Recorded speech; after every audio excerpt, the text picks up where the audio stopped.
So hello students, I hope you are well. So students, आज हम लोग इस वीडियो में पढ़ेंगे क्लास 10th का मैथ चैप्टर नंबर 3, जिसका नाम है pair of linear equation in two variable. So students, इसका क्या है कि हमने जो एक्सरसाइज है वो हम लोग कंप्लीट कर चुके हैं। और इस हम लोग वीडियो में पढ़ेंगे सब्स्टिट्यूशन मेथड। मतलब क्या है इसका? सब्स्टिट्यूशन मेथड हम लोग कहाँ यूज़ करेंगे? जब हमें दी होंगी कोई लीनियर इक्वेशन, यानी टू लीनियर इक्वेशन अगर हमें गिवन होगी तो हम लोग वहाँ पे सब्स्टिट्यूशन मेथड लगा सकते हैं उन दोनों को सॉल्व करने के लिए। हम लोग ने जो पीछे वीडियो में पढ़ा है वो हम लोग ग्राफिकली सॉल्व करते थे, बट जो आज हम लोग इस वीडियो में पढ़ेंगे सब्स्टिट्यूशन मेथड से हमने ये दो लीनियर इक्वेशन कैसे सॉल्व करनी है, यानी एक्स और वाई की हमने कैसे वैल्यू निकालनी है। सो स्टार्ट करते हैं आज की वीडियो। सो स्टूडेंट, यहाँ पे सोल्यूशन लिखते हैं। तो देखते हैं सब्स्टिट्यूशन मेथड हम लोग कैसे करते हैं। सबसे पहले जो दो लीनियर इक्वेशन गिवन है उनको नाम दे दो, ये फर्स्ट और ये सेकंड। तो फ्रॉम, चाहे फर्स्ट कर लो चाहे सेकंड कर लो, इन दोनों में से कोई भी एक से हमने एक्स की वैल्यू निकाल लेनी है। तो हम लोग फ्रॉम टू से निकाल लेते हैं। फ्रॉम टू, फ्रॉम टू से निकालेंगे। टू क्या है? X plus two y, this is equal to three. यहाँ से एक्स की वैल्यू निकालेंगे तो क्या आ जाएगी? X this is equal to three minus two y. ये हमारी एक्स की वैल्यू आ गई, ये हो जाएगी थ्री इक्वेशन। इस इक्वेशन को हम लोग नाम दे देते हैं थ्री। ठीक है, अब हम लोग क्या करेंगे, इस थ्री इक्वेशन को टू में नहीं पुट कर सकते, जिससे हमने बनाई है उसमें नहीं पुट कर सकते, उसके दूसरी वाली में पुट करेंगे। ठीक है, तो थ्री को हम लोग वन में पुट करते हैं। लिखते हैं यहाँ पे put equation three in equation one. So we get, तो हम लोग क्या होगा कि जब पुट करेंगे तो यहाँ पे हमारे पास y की वैल्यू आ जाएगी। तो पुट करते हैं, सेवन, x की वैल्यू कितनी है? Three minus two y minus fifteen y, this is equal to two. Okay, अब हम लोग जो नेक्स्ट सॉल्व करना है, सेवन थ्री ज़ा 21 माइनस सेवन टू ज़ा 14 y minus 15 y, this is equal to two. Okay, अब हम लोग क्या करेंगे, 21 जो कांस्टेंट है इसको उधर ले जाते हैं और ये वाई वाई हम लोग सॉल्व कर लेते हैं। तो हमारे पास minus minus plus, but sign minus का। तो 14 और 15 हमारे पास हो जाएगा 29 y, this is equal to two, minus इसको इधर ले आए तो माइनस 21। ओके, तो minus 29 y, this is equal to, ये हो जाएगी माइनस 19। तो माइनस से माइनस आपस में कैंसिल, वाई की क्या वैल्यू आ जाएगी? 19/29। सो स्टूडेंट्स, यहाँ पे हमारी y की वैल्यू आ गई। अब इसको क्या करेंगे, पुट कर देंगे इक्वेशन नंबर टू में। तो यहाँ लिखते हैं put put y this is equal to 19/29। So students, यहाँ पे हम लोग टू में नहीं पुट करेंगे यहाँ पे, क्योंकि हमने y की वैल्यू तो निकाल ली है। टू में टू से बनाई थी हमने थर्ड इक्वेशन, थर्ड इक्वेशन को हमने वन में पुट किया। अब जो हमारे पास y की वैल्यू आ गई उसको हम लोग थर्ड में पुट करेंगे, टू में नहीं पुट कर सकते। ठीक है, अब इसको करेंगे y this is equal to 19/29 in equation three. Equation three में हमने पुट करेंगे, क्योंकि यहाँ पे जो हम वाई की वैल्यू पुट करेंगे तो इजीली हमारे पास एक्स की वैल्यू आ जाएगी। तो कैसे? X this is equal to three minus two y, कितना है हमारे पास? 19/29। तो इसको फर्दर सॉल्व करेंगे तो थ्री माइनस 19 टू ज़ा 38, नौ दूनी 18, एक ऊपर चला जाए, दो और तीन 38 हो गया, अपॉन 29 है। इसको आगे सॉल्व करेंगे तो x this is equal to 29, इसका एल्सियम ले लेंगे। 29 का एल्सियम लेंगे तो फिर एल्सियम करने के बाद ये मल्टीप्लाई हो जाएगा। तो 29 थ्री सा कितना हो जाएगा? नौ तेरह 27, सात दो ऊपर, तीन दूनी छः, सात आठ, 87 माइनस 38/29 हो जाएगा। और इसको जब हम लोग सॉल्व करेंगे तो हमारे पास हो जाएगा 49/29। ठीक है, तो हमारे पास x की वैल्यू आ गई। यहाँ पे बाहर नहीं पड़ेगा, ये मैंने x सिंपल x लिखना है। x this is equal to 49/29। तो ये हमारी आ गई x की वैल्यू, ये आ गई y की वैल्यू। बस ये हमारे यहाँ सॉल्व हो चुका है। अगर आपको वेरिफिकेशन करनी है तो यहाँ पे वेरिफिकेशन भी कर सकते हो। वेरिफिकेशन, अगर आपको क्वेश्चन में बोल दिया वेरीफाई भी करना है कि ये पॉइंट्स हमारे ठीक है कि नहीं, तो हम लोग इन एक्स और वाई की किसी भी इन दो इक्वेशन में वैल्यू पुट करके देख लो। अगर equal to right hand side आ गया तो मतलब कि हमारे पास जो पॉइंट है वो सही है। तो यहाँ पे इक्वेशन टू में पुट कर लेते हैं। तो x plus two y this is equal to three. X की वैल्यू क्या आई है? 49/29 प्लस टू अपॉन वाई की वैल्यू क्या है? 19/29, this is equal to three. इसको आगे सॉल्व किया है करेंगे तो ये कितना हो जाएगा 49/29 प्लस 19 टू ज़ा 38/29, दिस इज इक्वल टू 3। या फिर इसे हम लोग राइट हैंड साइड प्रूफ कर लेंगे, इसको रहने देते हैं, इसको सॉल्व करने के बाद जो आएगा वो राइट हैंड साइड कर देंगे। तो इसका हम लोग प्लस करें तो हमारे पास हो जाएगा ये 50, 60, 70, 80, 80 और 7 87, 87/29। और 29 को अगर हम लोग काटें, देखें 3 के टेबल पे 29, 29 3 देख लेते हैं कितना होता है। तो 9 × 27, 7 2 ऊपर, 3 दूनी 6 और 6 7 8, 87 होगा। तो ठीक है, 29 3 हमारे पास आ गया 3, यानी 3 आ गया equal to right hand side. ये हमारे पास लेफ्ट हैंड साइड हमने पिक किया, यहाँ पे हमने लेफ्ट हैंड साइड पिक की, उसमें वैल्यू पुट की, तो हमारे पास equal to right hand side आ गया। मतलब क्या, जो हमारे ये 2 पॉइंट थे वो हमारे ठीक थे, तो हमने यहाँ वेरिफिकेशन भी कर ली। तो आई होप आपको ये क्वेश्चन समझ में आ गया होगा। तो आप ये उतार ले, फिर हम लोग करते हैं क्वेश्चन नंबर 2। स्टूडेंट्स, हमारा जो क्वेश्चन नंबर जो एग्जाम्पल नंबर 8 है वो देखे कौन सी है। एग्जाम्पल नंबर 8 जो उसमें बोला गया, solve question first of exercise 3.1 by the method of substitution. इसमें ये बोला गया जो एक्सरसाइज हमारी 3.1 है, यानी 3.1 है, उसको उसका हमने फर्स्ट क्वेश्चन सॉल्व करना है बाय द किससे, method of substitution. Method of substitution, substitution method हमने लगाना है। सिंपल सा क्वेश्चन है ये। सेम हमने वैसे ही पहले इक्वेशन हमने बनानी है, फिर उसको हमने सॉल्व करना है। ठीक है, तो देखते हैं कैसे करते हैं। क्वेश्चन स्टार्ट करते हैं, पढ़ते हैं। पहले डेफिनेशन क्या लिखी है।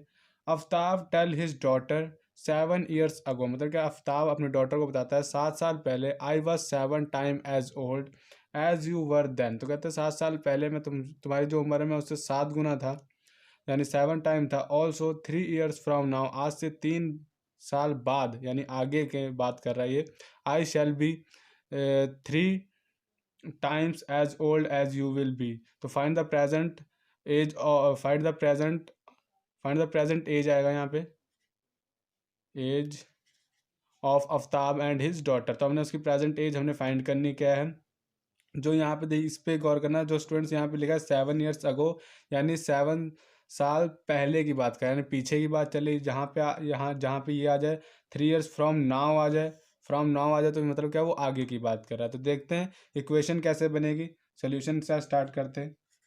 सबसे पहले जो हमने फाइंड करना है वो हम लोग लेट कर लेंगे। फाइंड क्या करना है हमने, उनकी प्रेजेंट एज फाइंड करनी है। तो लेट कर लेते हैं, let present as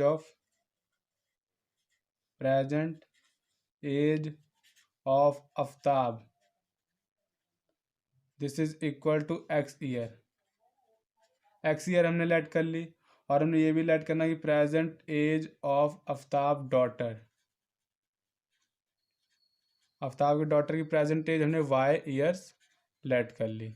okay students, ये हमने लेट कर लिया। अब हम लोग क्या करेंगे, अब अकॉर्डिंग टू क्वेश्चन करेंगे 7 years अगो, 7 साल पहले दोनों की उम्र क्या होगी आज से, देखें 7 years अगो, तो क्या होगा ये कि एज ऑफ आफ्ताब, AFTAB है, तो AF आएगा यहाँ पे, AFTAB। आफ्ताब की प्रेजेंट एज 7 साल पहले उसकी एज क्या होगी, आज से 7 साल हमने माइनस कर देना है, 7 माइनस एक्स माइनस 7 years, और age of Aftab daughter, Aftab की डॉटर की क्या होगी, आज से वो भी 7 साल कम होगी, यानी वाई माइनस 7 कर देंगे ईयर्स। ओके, अब हम लोग अगर इसकी इक्वेशन बनाए तो क्या कह रहा है, आज से कह रहा है कि Aftab tell his daughter 7 years ago I was 7 time, मतलब क्या, मैं तुमसे 7 गुना था। तो इसकी इक्वेशन कैसे बनेगी, जो आफ्ताब की उम्र थी 7 साल पहले वो क्या थी, इसकी उम्र से 7 टाइम थी, यानी इसमें हमने 7 मल्टीप्लाई कर देना, सिंपल। ठीक है, ऐसे हो जाएगा हमारे पास। अब यहाँ से इसको हमने सॉल्व करना है और हमने इक्वेशन बना लेनी। तो ये हो जाएगा x minus 7, this is equal to 7y और माइनस 49। ओके, अब हम लोग क्या करेंगे, x और y को एक साथ रख लेंगे, कांस्टेंट एक साइड रख लेंगे। तो x माइनस 7y इधर ले आएंगे, इक्वल टू माइनस 49 और प्लस 7 हम लोग यहाँ पे कर देंगे। ओके, अब हम लोग क्या करेंगे, x माइनस 7y की वैल्यू निकालेंगे, यानी ये हमने रखा और इसको सॉल्व करेंगे। तो ये आ जाएगा हमारे पास -49। तो एक इक्वेशन हमारे पास ये बनेगी, तो इसको हमने मान लिया फर्स्ट।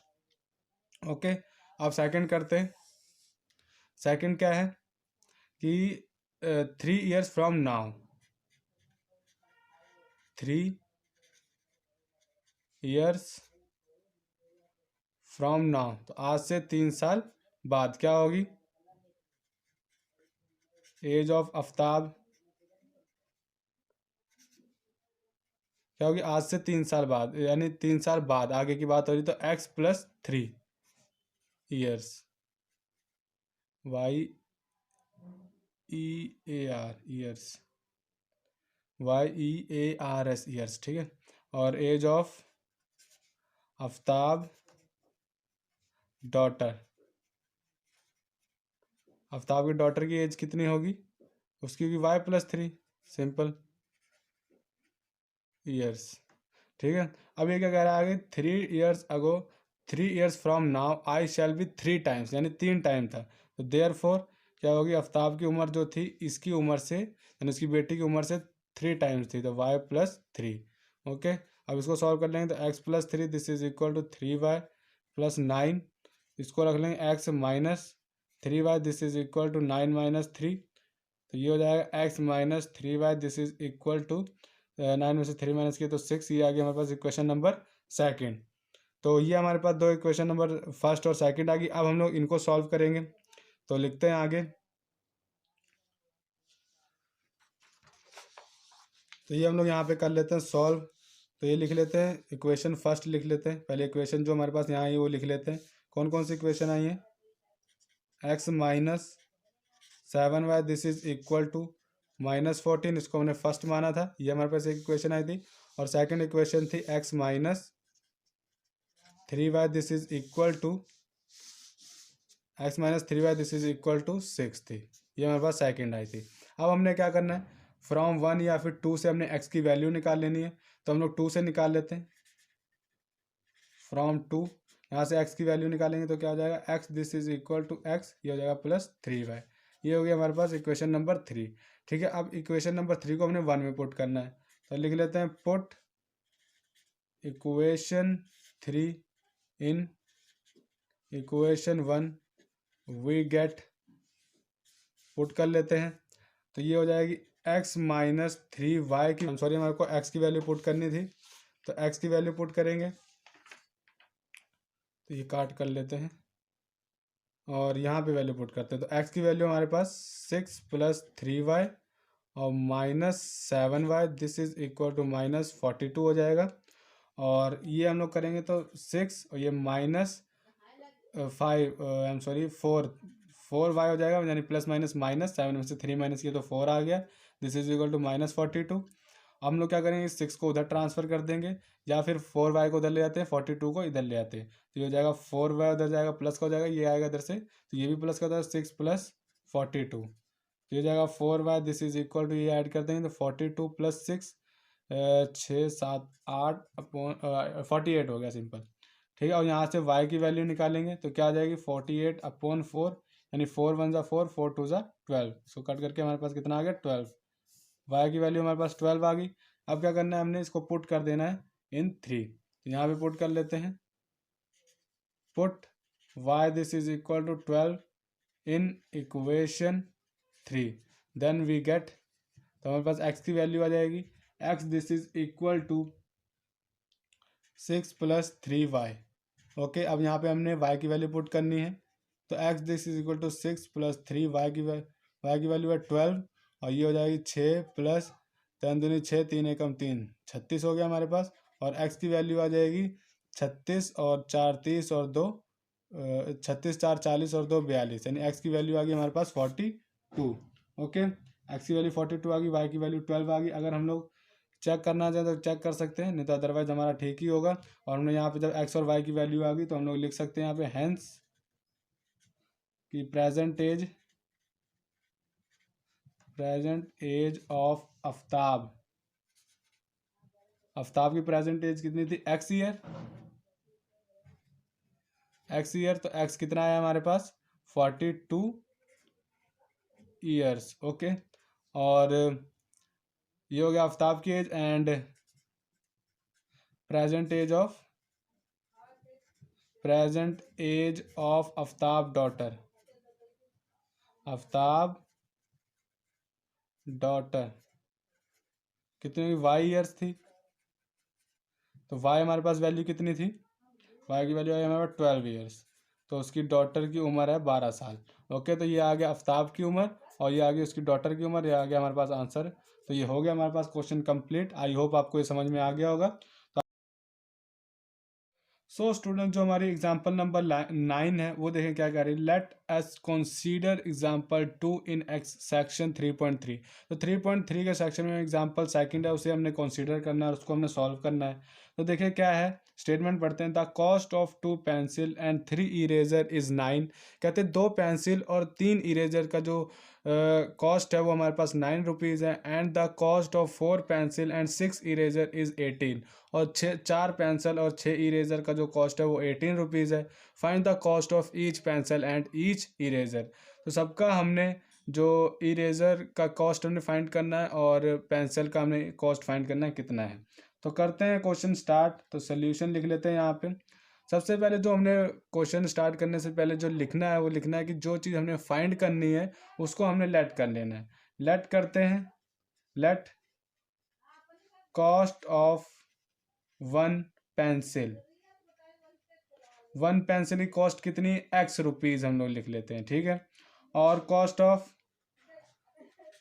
ऑफ 1 इरेजर, इरेजर की जो कॉस्ट है वो हम लोग y रुपीज़ लिख लेते हैं।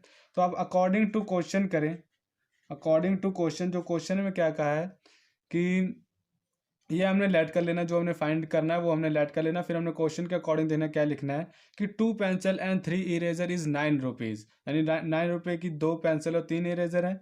यानी पेंसिल को हमने क्या डिनोट किया, एक्स से, यानी 2x प्लस वाई से हमने इरेजर डिनोट किया है, तो वाई यानी 3y, 3 पेंसिल है तो 3y, this is equal to 9। ये हमारे पास इक्वेशन नंबर फर्स्ट हो गई। एंड इक्वेशन नंबर जो सेकंड है उसको हम लोग लिखेंगे कैसे कि किधर है, 4 पेंसिल एंड 6 इरेजर, यानी 4x plus 6y, this is equal to 18 रुपये। ये इक्वेशन नंबर हमारे पास सेकंड है। तो इन दोनों इक्वेशन को हमने सॉल्व करना है। तो किसी एक इक्वेशन से हमने x की वैल्यू निकाल लेनी या फिर y की वैल्यू निकाल लेनी और दूसरे में पुट कर देनी है। तो लिखते हैं फ्रॉम 1, अब 1 से निकाल लेते हैं। आपकी मर्जी है, चाहे जिससे मर्जी करो, फ्रॉम 1 से करते हैं। तो 1 में x की वैल्यू क्या हो जाएगी, 2x, this is equal to 9 minus 3y, और यहाँ से x की वैल्यू निकलेंगे 9 माइनस 3y अपॉन 2, ठीक है। ये हो जाएगी हमारे पास x की वैल्यू, इसको लिखेंगे 3। ओके, अब क्या करेंगे, आगे करते हैं इसको। हमारे पास 3 आ गई क्वेश्चन नंबर। अब क्या करना है, इसको हमने सॉल्व करना है और इसको हमने पुट करना है 2 में। तो लिखेंगे equation 3 put in equation 2, then we get. तो हम लोग क्या प्राप्त करेंगे, तो इसको हम लोग इसमें पुट कर देंगे, y की वैल्यू पुट करते हैं। तो हो जाएगा 4x की वैल्यू है 9 minus 3y upon 2 plus 6y, this is equal to 18। Okay, अब क्या करेंगे, इसको सॉल्व कर लेंगे। 2 1 ज़ा 2, 2 2 ज़ा 4, तो ये हो जाएगा 2 9 minus 3y plus 6y, this is equal to 18। Okay, अब क्या करेंगे, 2 इसके संग मल्टीप्लाई कर लेते हैं। तो 9 2 ज़ा 18 माइनस 3 2 ज़ा 6y plus 6y, this is equal to 18। Okay, अब क्या है, यहाँ पे हमारे पास ये 6 से ये 6 कैंसिल हो गया, हमारे पास आ गया 18 इक्वल टू 18। सो स्टूडेंट्स, जब हमारे पास ये इक्वल टू आ जाए दोनों, यानी हमारे पास जो वेरिएबल है वो कट हो जाए, दोनों इक्वल आ जाए, तो इसका मतलब क्या है, इसके पास मैनी सोल्यूशन है, कोई भी इसका यूनिक सोल्यूशन नहीं है। यानी जो कॉस्ट हमारे पास जो पेंसिल और इरेजर की जो कॉस्ट है वो एक स्पेसिफिक नहीं है, वो वेरी कर रही है, चेंज कर रही है, ठीक है। तो इसके बहुत सारे सोल्यूशन है, तो लिख सकते हैं it has infinite many solution, it has many solution. Okay, बस ये क्वेश्चन हमारे यहीं पे कंप्लीट हो गया। आई होप आपको ये समझ में आ गया होगा। सो स्टूडेंट्स, हमारी जो एग्जांपल नंबर 10 है वो कह रही है let us consider the example 3 of section 3.2 will be the rails cross each other. तो यहाँ पे जो सेक्शन 3 का एग्जांपल नंबर 3 है, वहाँ पे ये बोला गया कि बताना है कि जो रेल्स हैं वो एक दूसरे को क्रॉस कर रही हैं, उन जो रेल्स की इक्वेशन है वो हमें यहाँ पे गिवन है। सिंपल, बस हमने इसको यहाँ सॉल्व करना है। ठीक है, तो सॉल्व करते हैं। यहाँ पे हमें फर्स्ट इक्वेशन, ये सेकंड इक्वेशन, तो फर्स्ट से हम लोग एक्स की वैल्यू निकाल लेते हैं, फिर उसको सेकंड में पुट करते हैं। तो यहाँ से फ्रॉम लिखेंगे, फ्रॉम 1, यहाँ से x की वैल्यू निकालेंगे, तो x this is equal to x this, या फिर इसको सिंपल ऐसे लिखते हैं x plus 2y this is equal to, ये 4 हो जाएगा, 4 उधर ट्रांसफर कर दिया, और जो x की वैल्यू आ जाएगी 4 माइनस 2y। ठीक है, आई एम सॉरी, तो यहाँ पे x की वैल्यू आ गई, x this is equal to 4 minus 2y। तो ये आ गई इक्वेशन नंबर 3। अब इस इक्वेशन 3 को हमने पुट करना है 2 में, तो पुट करेंगे equation 3 in equation 2 we get. तो इक्वेशन 3 को हमने इक्वेशन 2 में पुट करना है, तो देखते हैं हमारे पास y की वैल्यू आती है कि नहीं। तो यहाँ पे x की वैल्यू पुट करेंगे, 2x की क्या है 4 माइनस 2y प्लस 4y, और 12 को उधर ट्रांसफर कर देंगे तो ये 12 हो जाएगा, और यहाँ से करेंगे 4 दूनी 8 माइनस 2 दूनी 4y plus 4y this is equal to 12। यहाँ से 4y कैंसिल हो जाएगा, यहाँ पे 8 आएगा, इस 12 को इधर ले तो -12 दिस इज इक्वल टू 0 हो जाएगा, -4 दिस इज इक्वल टू 0। तो ये क्या हमारे पास -4 इक्वल टू 0 है? नहीं है, ये कुछ ऐसी कंडीशन ही नहीं हमारी बन सकती। या तो अगर यहाँ पे होता -4 इक्वल टू -4, तो हम लोग वहाँ पे क्या क्या लिख देते, इन्फानाइटली मैनी सोल्यूशन, उसके कोई स्पेसिफिक वैल्यू नहीं होती हमारे। जैसे हमारे पास जो पिछली एग्जांपल आई है, एग्जांपल नंबर 9 आई है, उसमें हमने क्या किया है, उसके मैनी सोल्यूशन है, यानी एक्स और वाई की जो हमारे पास कोई भी स्पेसिफिक वैल्यू है ही नहीं। अब इसमें क्या है, ये दोनों इक्वल ही नहीं है, तो इसका क्या मतलब, इसका कोई भी सोल्यूशन ही नहीं है, मतलब ये जो स्टेटमेंट है वही हमारी फॉल्स है। लिखेंगे which is false statement, which is false statement, ये हमारी फॉल्स स्टेटमेंट है। तो देयर फोर लिख देंगे, therefore the equation do not have common solution, the equation do not have a common solution, so the two rails will not cross each other।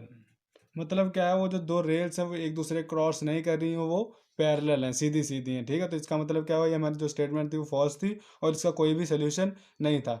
So I hope आपको student सारी example समझ में आ गई होंगी। मुझे उम्मीद है कि आप लोग कर भी लिया होगा कॉपी पे। Thank you so much. अगर आपको हमारी वीडियो अच्छी लगी हो तो लाइक सब्सक्राइब ज़रूर कर दें।